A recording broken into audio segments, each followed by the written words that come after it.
aquilo de que eu gostava de vos falar um pouco era precisamente da maneira como podemos pensar a ideia de imagem na poesia em relação com uma ideia de pluralidade e de articulação que nos pode pôr em contacto, ou que pode pôr em contacto ou em diálogo o cinema e a poesia. Então, era disso que eu queria falar. A primeira questão que eu queria levantar era a seguinte. Quando se fala em antologias de poesia que exemplifiquem a relação da poesia com o cinema, normalmente a questão que é mais enfatizada é a questão temática, porque é a questão mais fácil de explicitar, não é? Poemas que falem de filmes, ou poemas que falem de idas ao cinema, que explorem a situação da sala de cinema, poemas ecofrásticos em relação a determinados filmes. Tudo isso é relativamente fácil de antologiar. Mas há um outro tipo de diálogo entre a poesia e o cinema que não é muito fácil de caracterizar deste ponto de vista, porque ele é mais pontual e que passa pelos encontros e desencontros entre duas artes que pensam o problema do fazer imagem. Fazer imagem é uma questão fundamental para a poesia de tradição moderna, e fazer imagem é uma questão fundamental na história do cinema, obviamente. E então, as reflexões que eu vou propor andam um pouco em volta desta questão.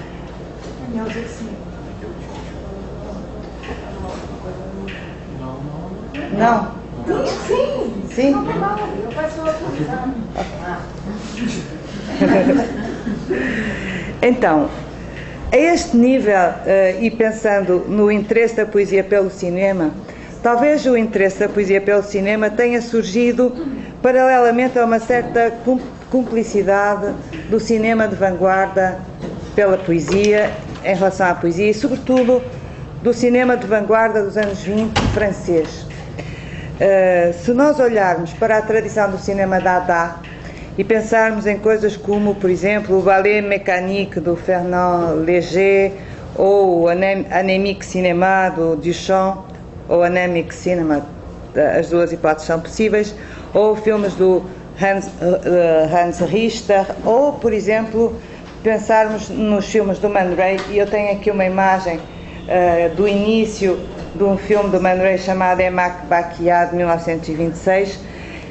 Nesta tradição, digamos assim, do cinema de vanguarda, vamos encontrar muitas vezes um pensamento da parte dos autores que se dedicam ao cinema, um pensamento que é muito sensível à ideia de haver uma música visual, e que essa música visual passa por um trabalho compositivo e rítmico que não tem uma preocupação narrativa, e precisamente é aí que entra uma ideia de poesia. Assim, por exemplo, o Man Ray, a este filme Emak Bakia, chamou cinepoema, não é um cinepoema. E a ideia de que o filme seria um cinepoema passava pela ideia de que era importante captar a vibração, o dinamismo, as tensões entre as formas através de relações rítmicas. E é essa ideia que nós encontramos noutros autores, por exemplo, em Germaine Dulac, que é autora, é realizadora de um filme cujo guião é do Artaud, que é um filme chamado La Coquille et le Clergyman, que parece que deixou, em termos de realização, o Artaud não gostou nada do resultado final. Ao que parece, durante uma das apresentações do filme, houve alguém na assistência que disse Dulac est une vache, e pensa-se que isso tinha a ver com a opinião do Artaud. Mas Germaine Dulac é uma figura muito importante para, precisamente, a teorização no cinema de vanguarda nos anos 20 em França. E uma das questões que podemos ver aqui é a forma como ela fala do cinema em função de uma sinfonia visual, não é?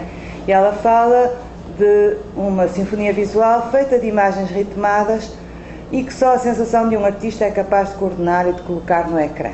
Dizendo, não é a personagem a coisa mais importante do cinema, mas sim a relatividade das imagens entre si, e como em todas as outras artes, não é o facto exterior que verdadeiramente interessa, mas a emanação interior, um certo movimento das coisas e das pessoas, visto através de um estado de alma. É esta a verdadeira essência da sétima arte. Se pusermos em confronto esta reflexão com algumas reflexões que conhecemos sobre a poesia do mesmo período, vemos que há notoriamente pontos de contacto, sobretudo nesta ideia das relações rítmicas, a ideia da captação de uma vibração que é sinfónica, que articula um certo ritmo entre as imagens. E neste contexto, eu gostava também de realçar que, também nos anos 20, os surrealistas desenvolveram uma ideia de poesia que autonomizava a imagem poética da sua concretização verbal e permitia, portanto, que a poesia encontrasse no cinema um modo muito natural de concretização. Nós podemos ver isso, por exemplo, através de algumas reflexões de Apollinaire, que em 1917 já anunciava a morte do livro e a transposição da poesia para novos materiais, suporte. E então ele dizia, por exemplo, pode-se ser poeta em todos os domínios, basta ser-se aventureiro e partir à descoberta. E é essa ideia de que o poeta pode partir à descoberta de novas linguagens, de novas técnicas, que o leva também a falar dos poetas futuros com máquinas de filmar nas mãos, digamos assim, que é um termo, que é uma ideia que depois o Herbert Welder recupera. Portanto, este é um aspecto importante que nós vamos encontrar nos surrealistas. Encontramos também, por exemplo, no Cesarini em Portugal, quando o Cesarini defende que há poetas que não têm obra, apenas vivem. E isso liberta, de facto, dentro da tradição surrealista, é possível pensar a poesia fora do texto, independentemente do texto. E isso permite também essa articulação ou essa libertação da imagem, não é? Nesse contexto podemos perceber melhor, talvez, essa libertação da imagem em relação ao discurso. É também nesse contexto que na década de 20, John Epstein, que é um autor que trabalha como poeta, como cineasta e como ensaísta, vai desenvolver um conceito de fotogenia a partir do Louis Deluc e considera que o cinema seria a poesia verdadeira e tão verdadeira quanto a visão. Para vos dar uma equação do John Epstein, ele diz: o cinema é o mais poderoso meio da poesia para o não verdadeiro, o irreal, o surreal. Nesse sentido em que é um aspecto que é muito fascinante nos anos 20 no cinema, que é a ideia de que o cinema é a arte que dá concreção ao fantasma, não é? Que nos permite ver o fantasma, que traz o fantasma para a nossa presença. Portanto, no fundo, isto para dizer que se cria, neste contexto, abreviando muito, porque aqui podia-se desenvolver muito, um trânsito entre cinema e poesia. E mesmo se mudarmos do contexto, podemos ver algo semelhante na poesia, no contexto da poesia norte-americana. Por exemplo, também no início dos anos 20, vamos encontrar um diálogo entre poesia do Whitman e o cinema, por exemplo, no filme Manhattan, do Charles Schiller e Paul Strand, em que encontramos versos do Whitman em intertítulos que vão interrompendo a espaços a visão da cidade de Nova Iorque. Também, para andar um pouco mais para adiante e dar um pouco a imagem dos Estados Unidos, em 46, em São Francisco, era muito frequente a organização de ciclos de cinema e há um que se chama Poetry in Cinema, que apresenta precisamente o Jean Cocteau, não é? Um filme de Jean Cocteau, Le Son d'un Poète. Portanto, isto para começar por acentuar que há um diálogo muito forte entre o cinema de vanguarda, das primeiras vanguardas, e a poesia das primeiras vanguardas também. E é tendo em conta este contexto cinematográfico que começarei por lembrar que a relação entre imagem, movimento e tempo assume um papel de relevo no cinema experimental das vanguardas e também quando a poesia moderna, ou vinda da tradição moderna, se pensa em diálogo com o cinema. E é, digamos, esse diálogo que nós encontramos em autores portugueses, concretamente, por exemplo, no Herberto Helder, que é um autor que claramente entende a poesia como uma forma de cinema. E esta formulação que se encontra em Falta Matão e Vox, num texto chamado Imagem, Montagem, é muito notória quando o Herberto Helder diz: o cinema extrai da pintura a ação latente de deslocação, de percurso, torna-se um poema, não há diferença.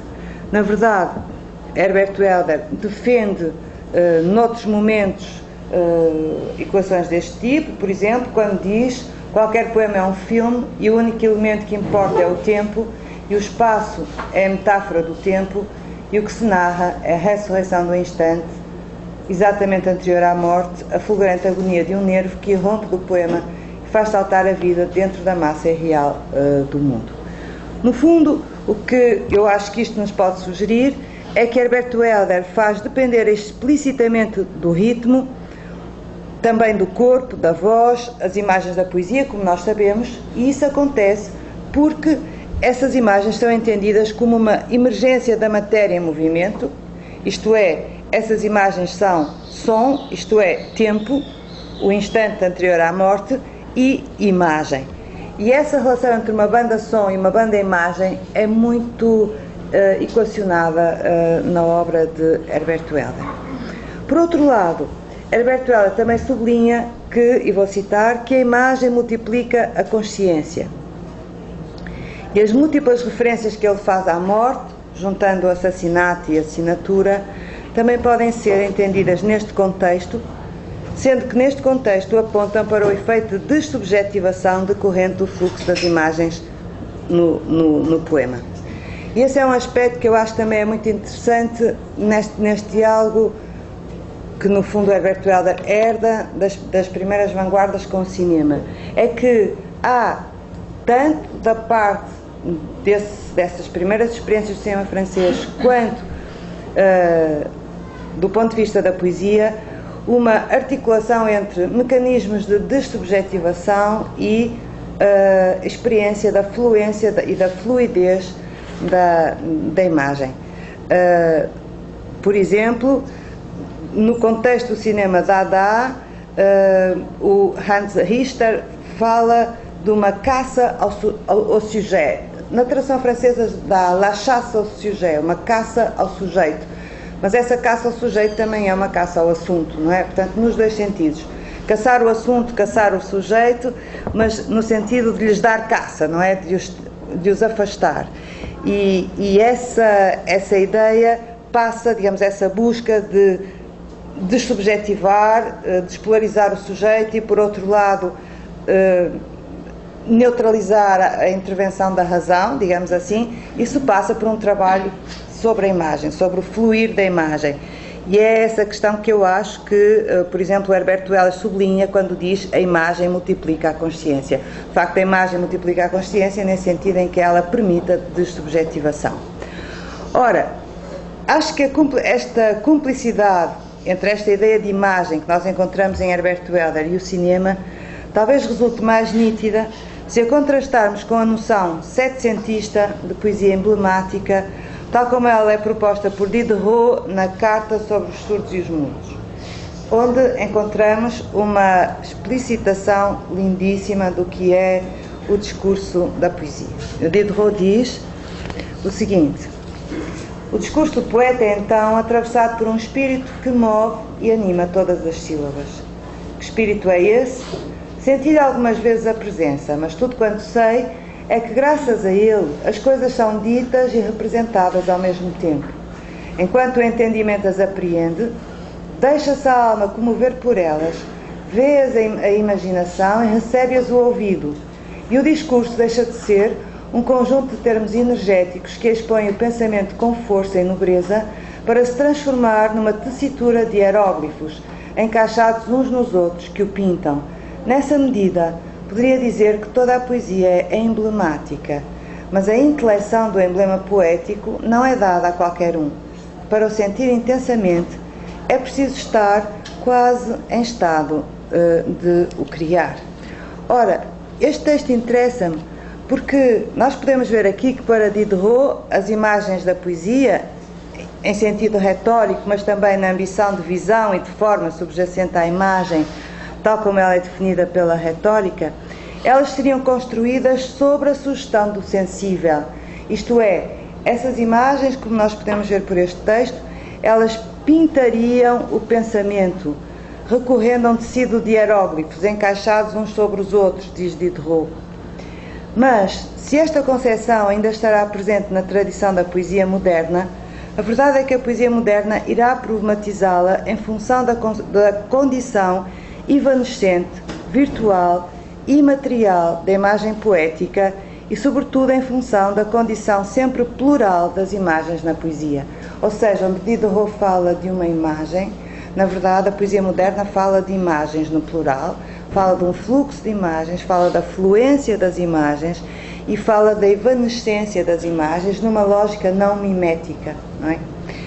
E eu queria sublinhar esta dimensão plural porque eu penso que na poesia a imagem de matriz retórica, mas também pensando nessa condição, digamos, de fundo de visualidade, de fundo de imagem que está presente no texto, a imagem é gerada ou por um princípio metafórico, e isso implica que ela inevitavelmente se pluralize, ou então ela surge em articulações metonímicas e, portanto, por encadeamento ou por colisão, e voltamos por aqui também, encontramos a ideia de multiplicidade. Portanto, este é um aspecto que eu queria realçar, ou digamos, entre os aspectos que eu estou a realçar, estão, portanto, a ideia de pluralidade ou de multiplicidade, a ideia de evanescência, que acho que são fundamentais neste diálogo que acompanha a emergência do cinema e a relação com a poesia. Portanto, digamos que a importância atribuída por Herberto Helder à relação entre imagem e tempo, como há bocado estávamos a ver naquela transcrição, implica uma ideia de movimento, e esse movimento, que é um fluir ou um fluxo entre as imagens, pode ser colocado em paralelo com um comentário retrospectivo de Pound, em ABC of Reading, de 34, acerca das falhas do imagismo, que é um texto em que Pound diz o seguinte: a derrota da propaganda imagista inicial não radicou em asserções inexatas, mas sim em asserções incompletas. Os detratores tomaram um sentido mais acessível e mais fácil e pensaram somente na imagem estática. Se não se conseguir pensar o imagismo ou a fanopeia como integrando a imagem em movimento, ter-se-á que fazer uma divisão inteiramente desnecessária entre imagem fixa e praxis ou ação. Ou seja, um aspecto que me parece importante aqui é precisamente que Pound valoriza a relação imagem-movimento e, portanto, a relação entre imagens, a pluralidade das imagens. Não faz sentido pensar a poesia em função de a imagem ou de uma imagem. Ora, precisamente então, uma questão que me parece importante é que na poesia modernista e na poesia que depois assimilou os modernismos, é esta tentativa de integrar o movimento no pensamento através da imagem. Pensemos, por exemplo, no célebre poema de Poe, In a Station of the Pound, desculpem, In a Station of the Metro, em que Pound diz, escreve o seguinte, não é? The apparition of these faces in the crowd, petals on a wet black bow. Ora, um aspecto que eu queria sublinhar neste texto, neste poema de Pound, era o seguinte.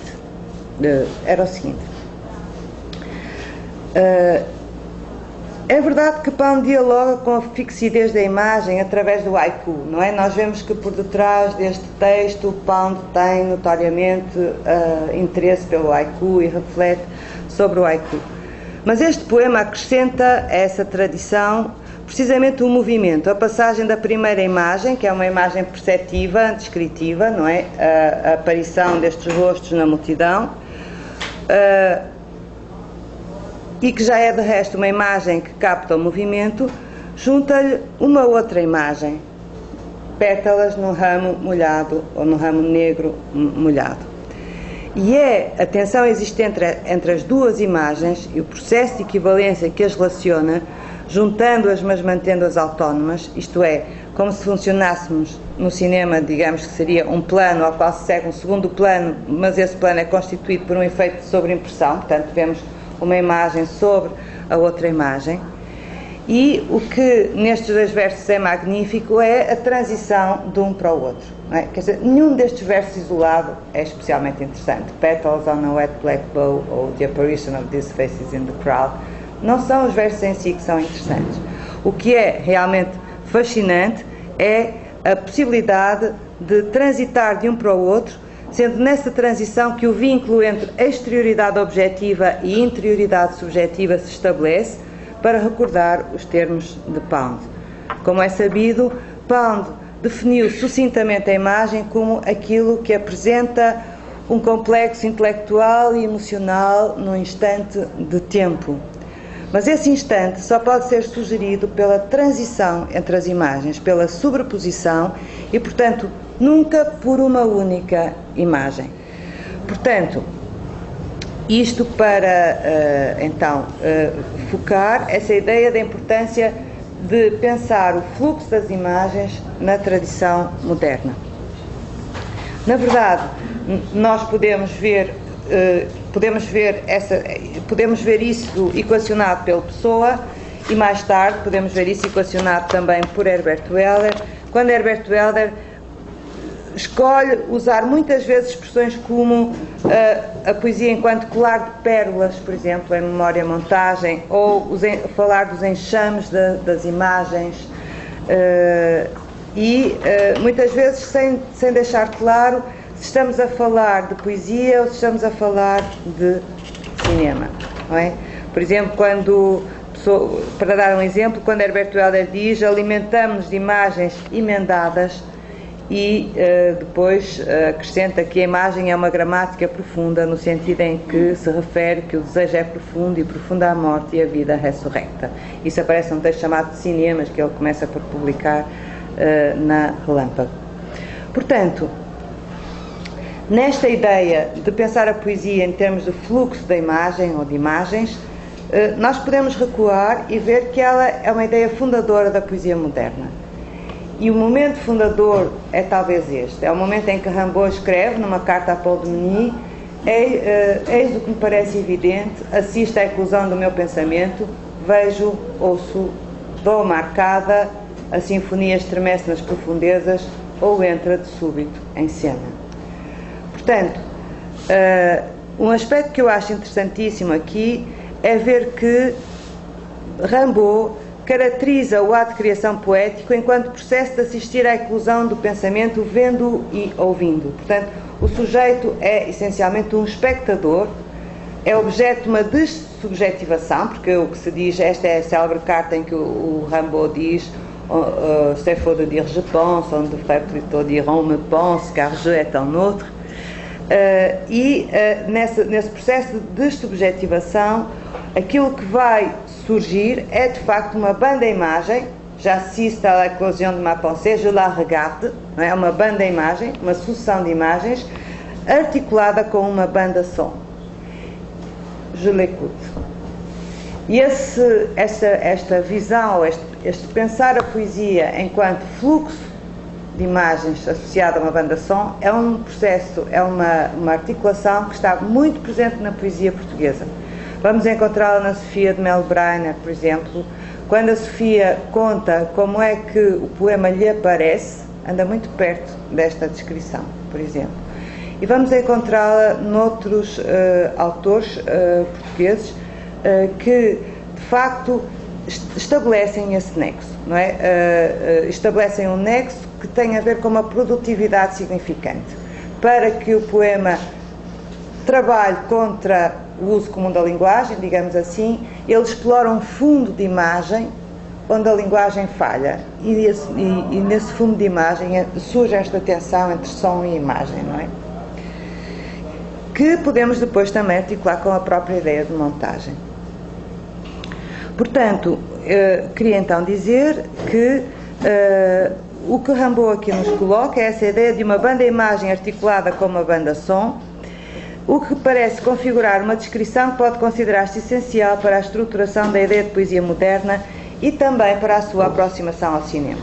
Se a poesia moderna se pensa como cúmplice, conivente ou afim do cinema, é em grande parte porque ela se entende assim, enquanto algo que se pode ver e algo que se pode ouvir, embora, como é evidente, a questão da banda-som seja posterior ao cinema da vanguarda, que é um cinema mudo, obviamente. Portanto, esta era uma outra questão que eu queria lembrar, e queria também lembrar que na narrativa de Rimbaud o pensamento emerge como imagem na medida em que surge descentrado, ou seja, ele surge livre de uma visão positiva, delimitada pelas capacidades ópticas humanas. Na verdade, este pensamento é um pensamento que surge como visão alucinada, como possibilidade filmofânica e não como reatualização descritivista do visto. E aqui há um outro aspecto que é importante, que é essa ideia precisamente de que este olho da poesia estaria perto do olho maquínico, não é? Do olho da câmara de cinema.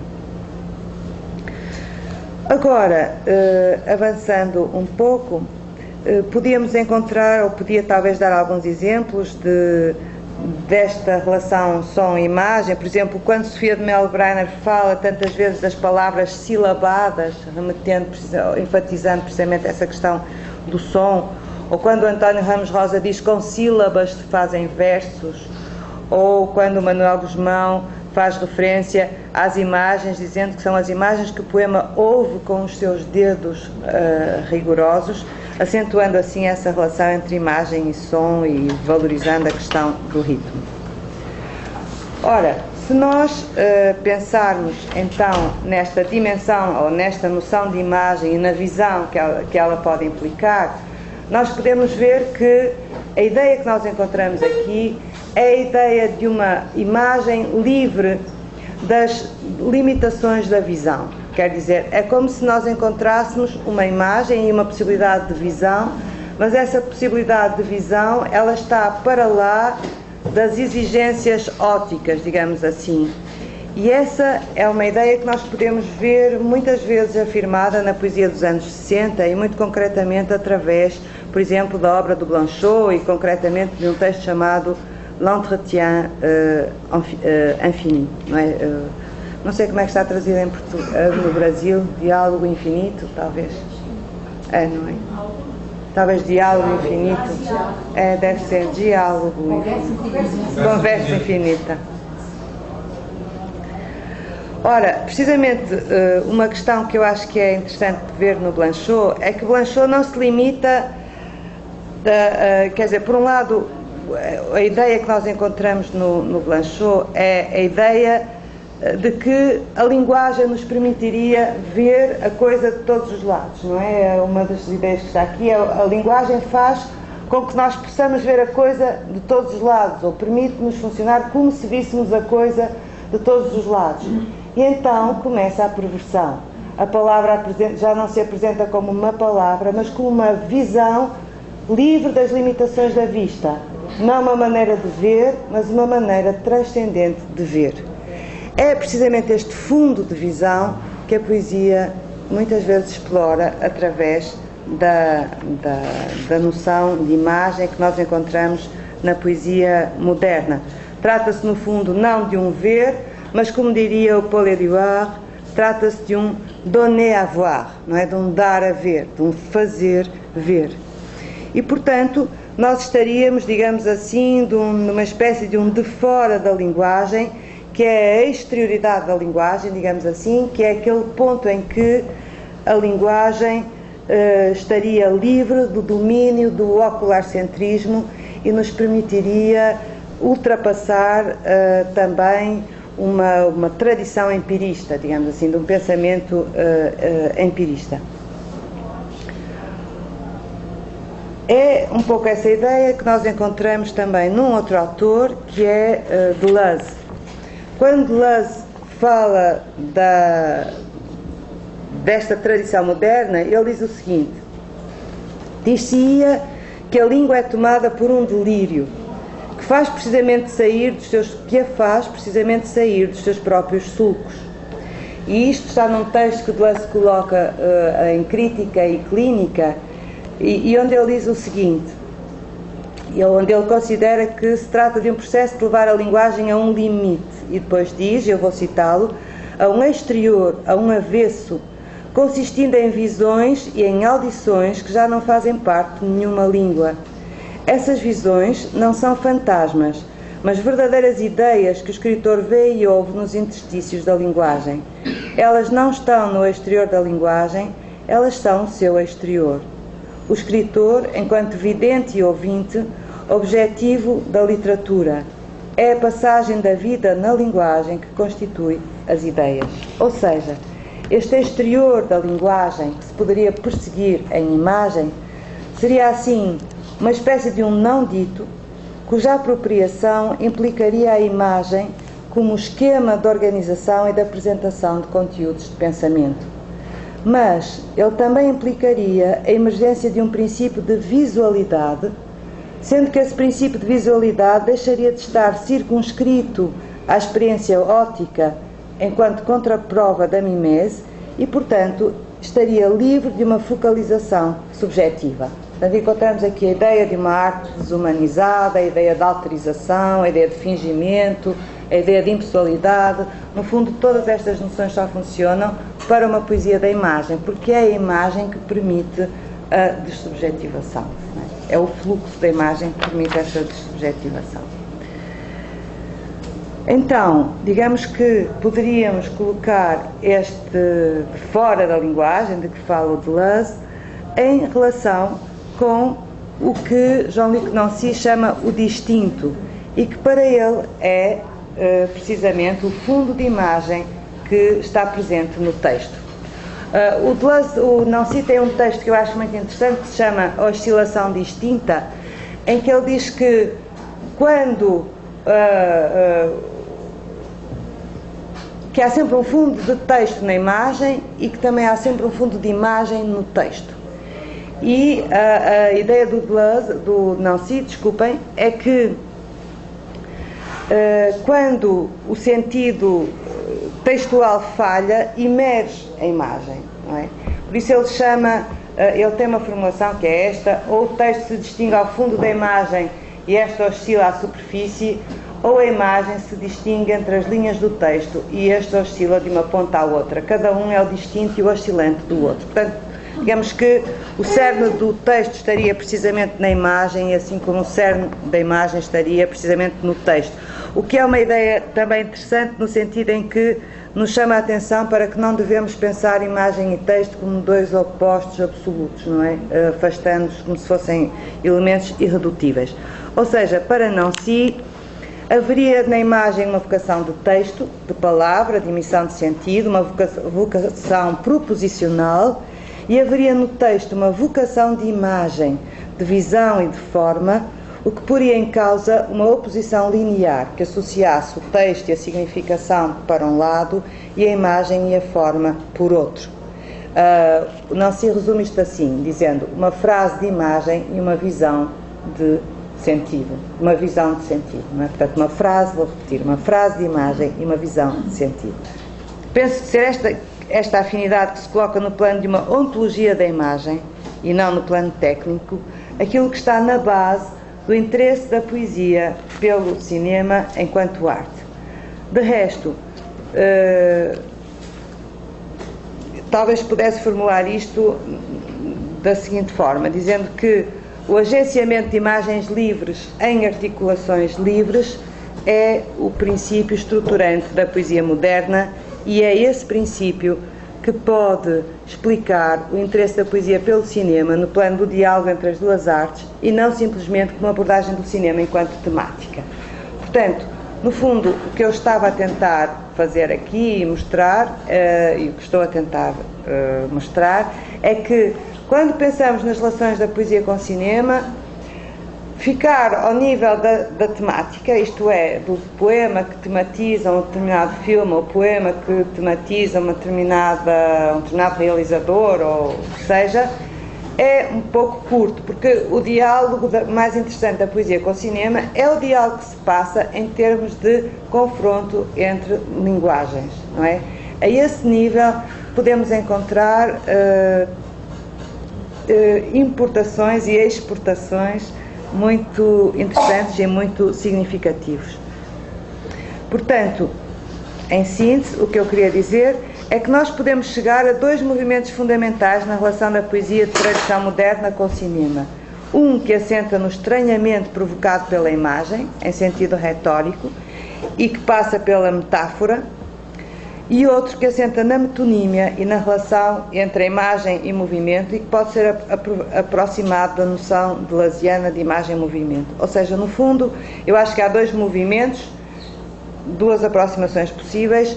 Uma está mais perto da imagem cristal do Deleuze e faz-se mais via metáfora, e outro está mais perto da imagem e movimento, tal como o Deleuze a teoriza, e está mais perto da metonímia.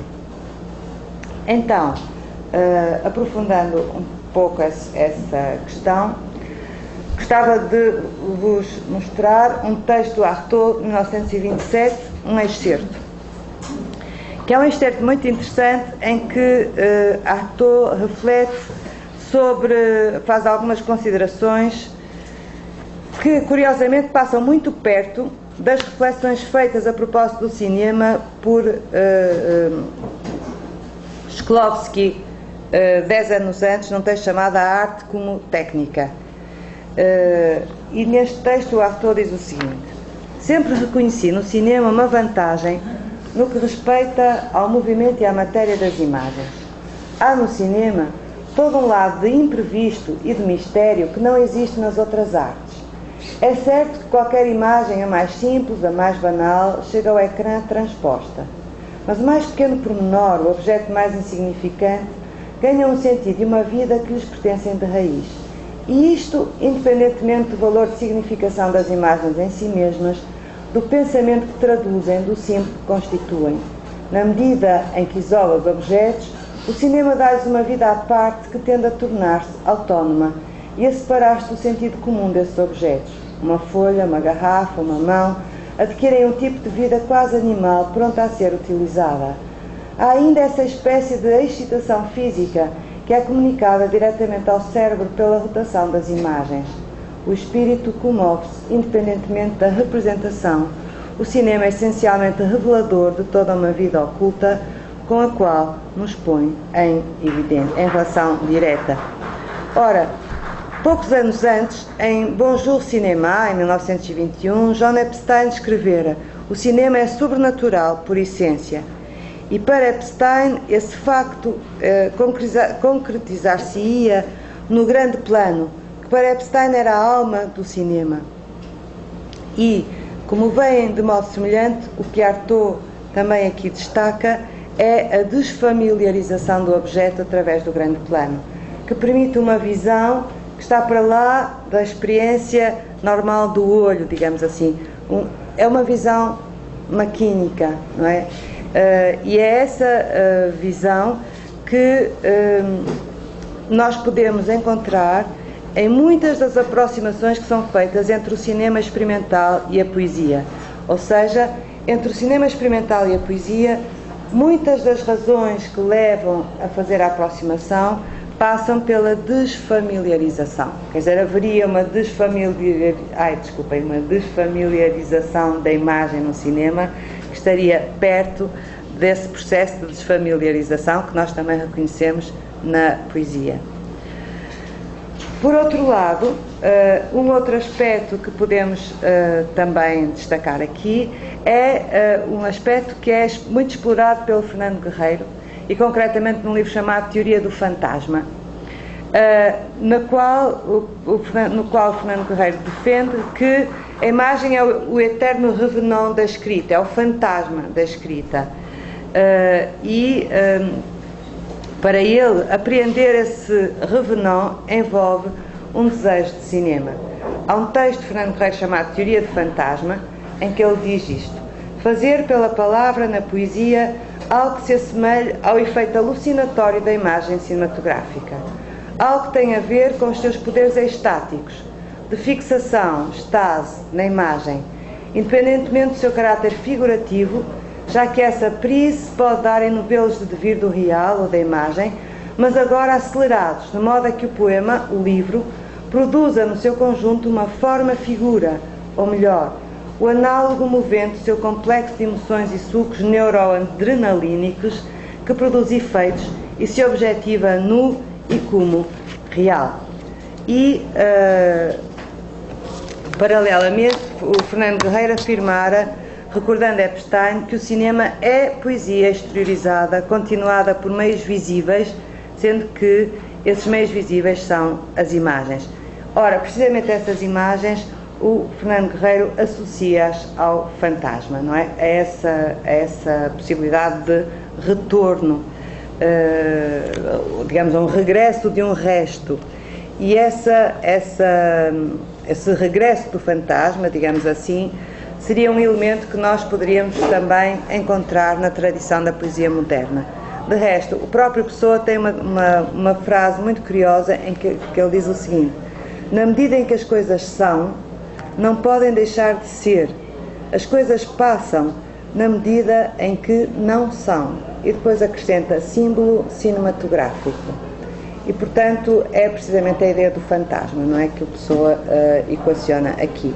E também em Herbert Welder podemos encontrar uma ideia semelhante, que é a ideia que encontramos, por exemplo, no texto Motocicletas da Anunciação, em que Herbert Welder diz: a motocicleta aparece na Anunciação de Fra Angélico. Encontra-se ao lado esquerdo do quadro, fora dele, pois ao tempo a motocicleta não se investirá ainda de valor moral, político, estratégico. Ou seja, enviado para pôr em causa as mais inquestionáveis regras da natureza, o anjo São Gabriel chega de motocicleta porque, escreve Herbert Welder, ele vem do outro espaço, ele chega do insólito, e o seu crime é confundir os espaços. Como é veloz, e estou ainda a citar Herbert Welder, não possui o sentido da descontinuidade dos espaços.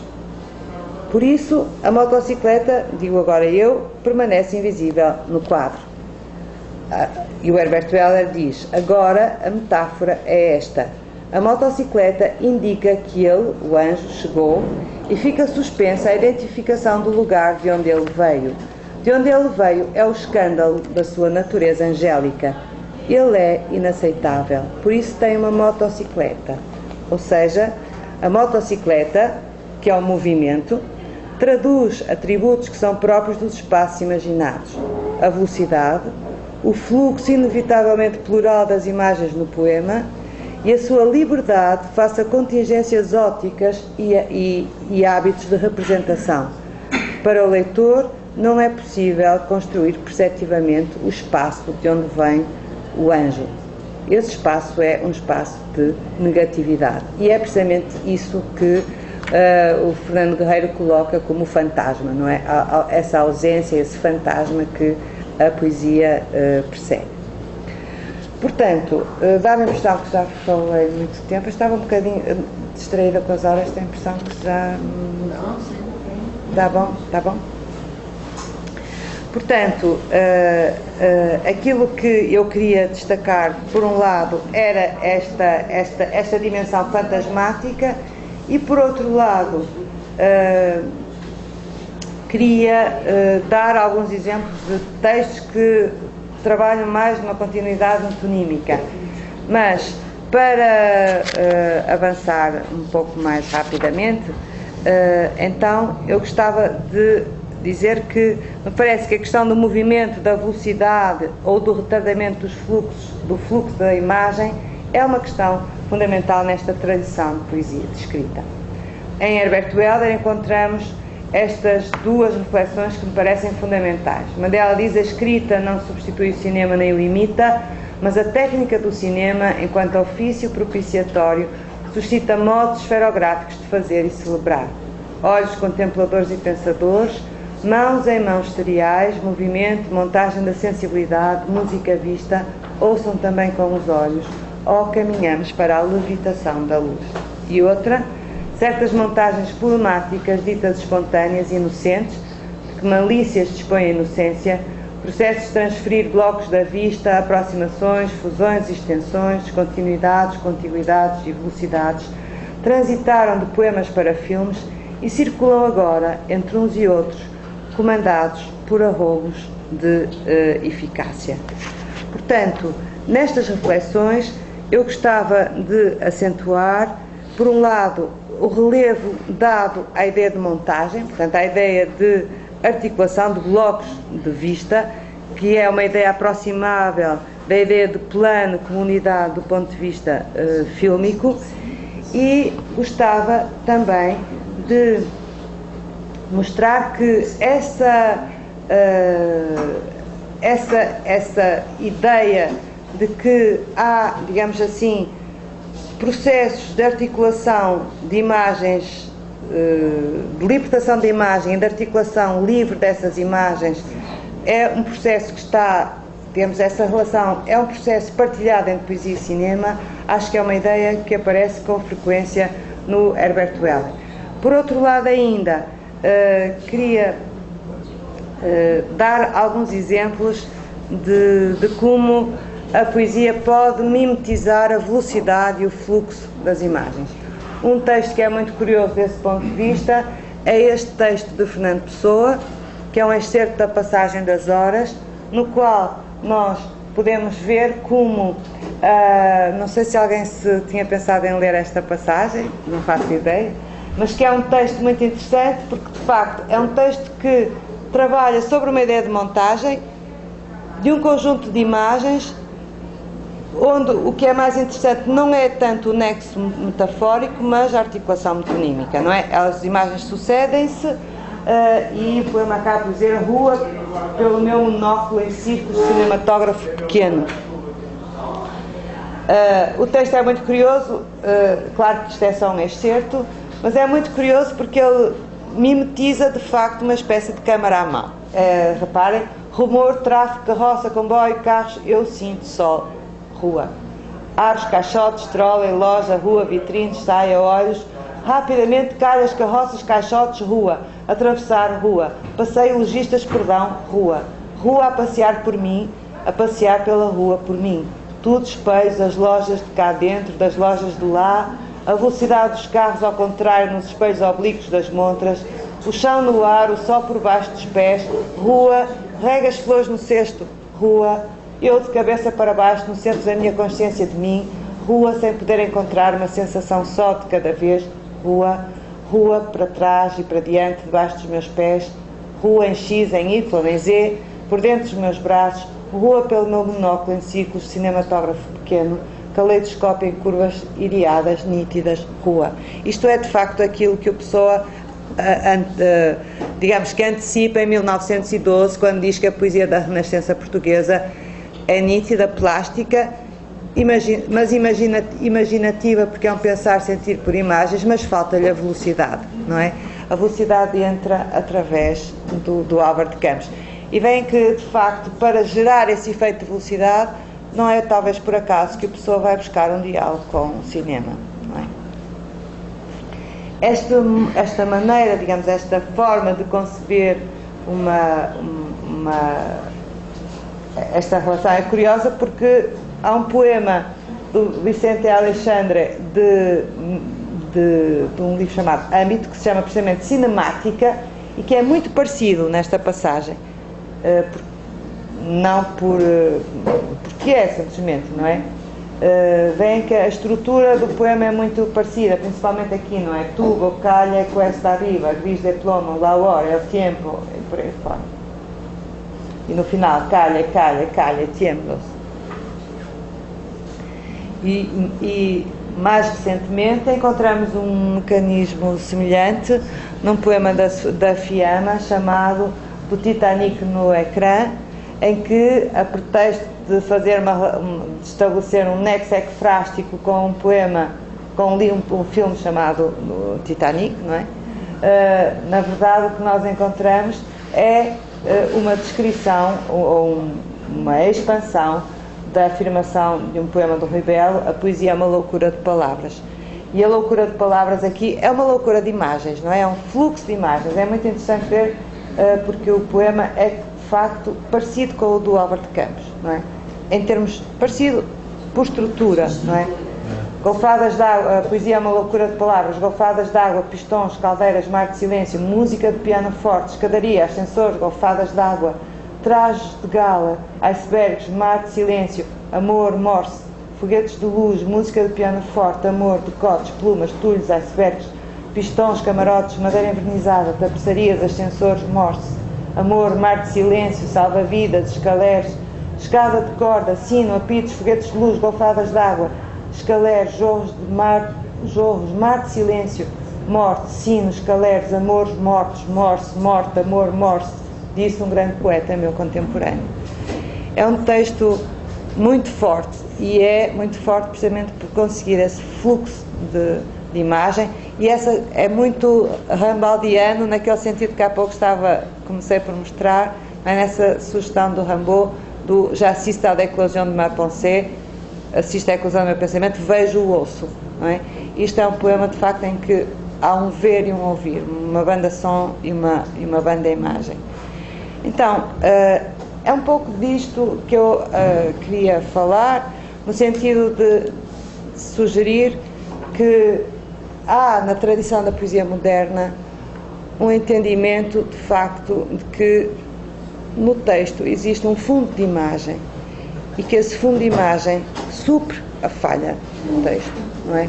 Quando a falha do discurso, digamos assim, e quando a linguagem falha, entra essa imagem. E a poesia trabalha sobre essa dimensão de imagem, mas essa imagem é uma imagem livre do olho, não é?